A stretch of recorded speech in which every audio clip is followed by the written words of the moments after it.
अस्सलाम वालेकुम नाज़रीन, मैं वकील मोहम्मद आसिफ शाह।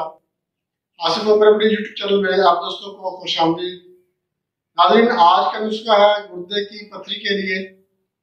गुर्दे की पथरी क्यों हो जाती है, वजूहात क्या है, इसकी अलामात क्या है और गुर्दा किस साइड पे होता है और पथरी क्या एक गुर्दे में हो सकती है या दोनों गुर्दों में होती है, तो ये आज मैं आपको बताऊंगा।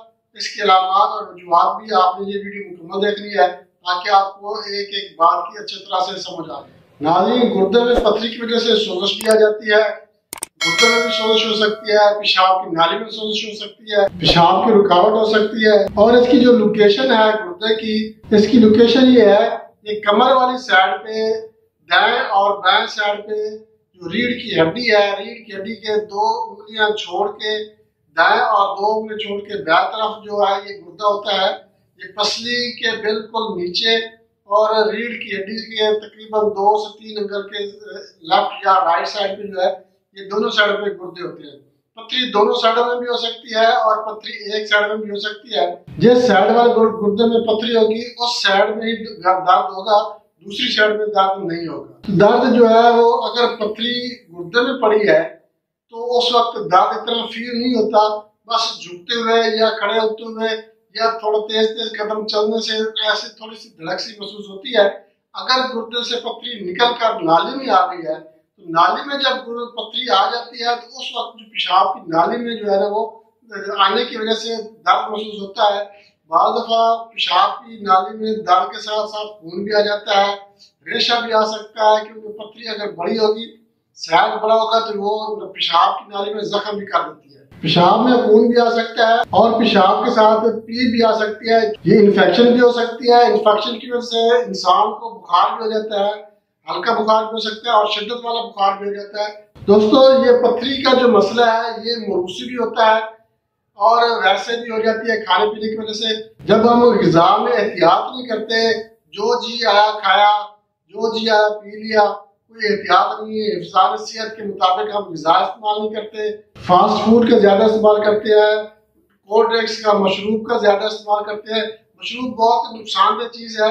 बीफ इस्तेमाल करने से, बड़ा गोश्त खाने की वजह से भी पथरी हो जाती है, चावल खाने की वजह से पथरी हो जाती है, प्याज का सलाद खाने से भी पथरी हो जाती है, टमाटर खाने से पथरी हो जाती है, चाय पीने से भी पथरी हो जाती है। काफी सारी वजूहात है जिनकी वजह से ये पथरी का मसला बन जाता है। नाज़रीन, मोटापे की वजह से भी पथरी हो सकती है, शुगर की वजह से पथरी हो जाती है, गठिया की वजह से पथरी हो जाती है, और जो मैंने आपको ग़िज़ाएं बताई हैं ये ग़िज़ाएं खाने से भी पथरी हो जाती है। परहेज में या एहतियाती तदबीर में आपने जो करना है वो ये है कि आप पानी ज्यादा इस्तेमाल करें।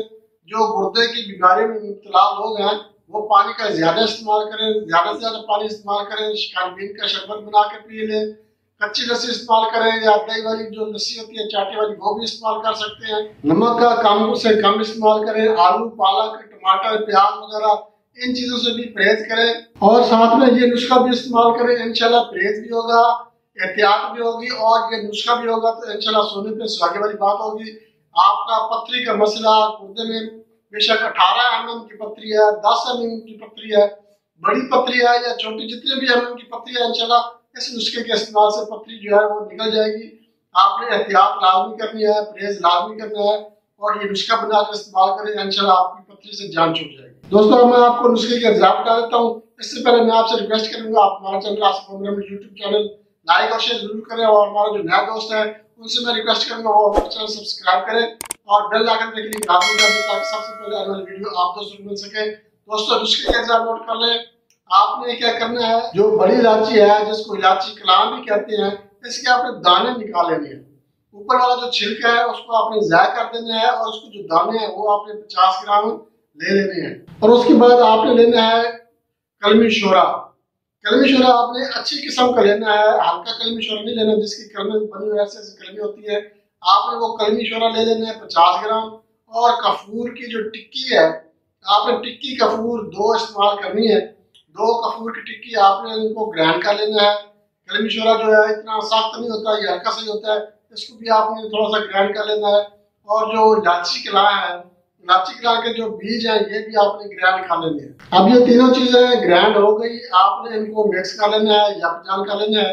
आपने इसे किसी महफूज डब्बे में बंद करके रख देना है। तरीका इस्तेमाल इसका ये है, आपने आधा चम्मच जो टी स्पून है, आधा टी स्पून आपने सुबह और आधा टी स्पून आपने शाम को इस्तेमाल करना है, मगर आपने कच्ची लस्सी के साथ इस्तेमाल करना है। कच्ची लस्सी बनाने का तरीका सबको पता ही होगा, मैं भी आपको थोड़ा सा बता देता हूँ।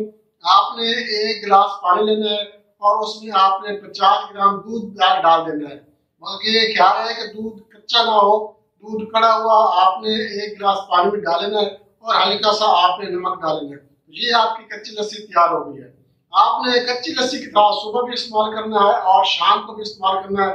इंशाल्लाह 4 से 5 दिन के अंदर अंदर पथरी जो है वो निकल जाएगी, टुकड़े टुकड़े होकर निकल जाएगी, रेजा रेजा होकर निकल जाएगी, तकलीफ भी नहीं होगी, रुकेगी भी नहीं और पेशाब की रुकावट भी नहीं होगी, पेशाब भी आपको खोल कर आएगा। दोस्तों, अगर आपको वीडियो अच्छी लगी तो आप लाइक और शेयर जरूर कर दें। इसके साथ इजाजत चाहते हैं, अगली वीडियो तक के लिए अल्लाह।